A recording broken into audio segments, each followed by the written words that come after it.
Hello সবাইকে। তো চলেন আমার মায়ের হাতের মজাদার নারকেল পাকুন পিঠার রেসিপি শেয়ার করা যায়।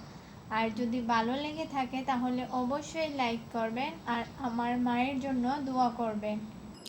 নারিকেল পাকুন পিঠা বানাতে প্রথমে একটি পাতিলে পরিমাণ মতো পানি নিয়ে এতে পরিমাণ মতো লবণ আর বেশ অনেকটা পরিমাণ, এখানে প্রায় একটা নারিকেল কোড়া দেওয়া হয়েছিল, দিয়ে পানি বলক উঠে আসলে এতে আটা বা ময়দা দিয়ে একটি কাই তৈরি করে নিতে হবে।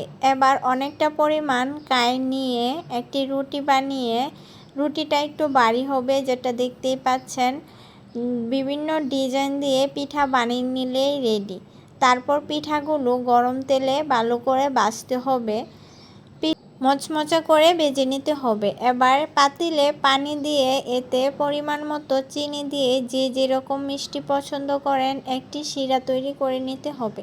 পিঠাগুলো মচমচা করে ভাজা হয়ে গেলে এবার পাতিলে পিঠাগুলো একে একে দিয়ে 1 থেকে 2 মিনিট পিঠাগুলো শিরার মাঝে রেখে তারপর নামিয়ে নিতে হবে, যেন পিঠার গায়ে শিরাগুলো ভালোভাবে লেগে যায়।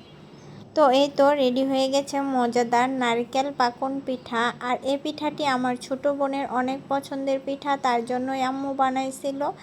আর ওই আমাকে ভিডিও প্লাস এডিটিং করে দিছে। ধন্যবাদ বিথি।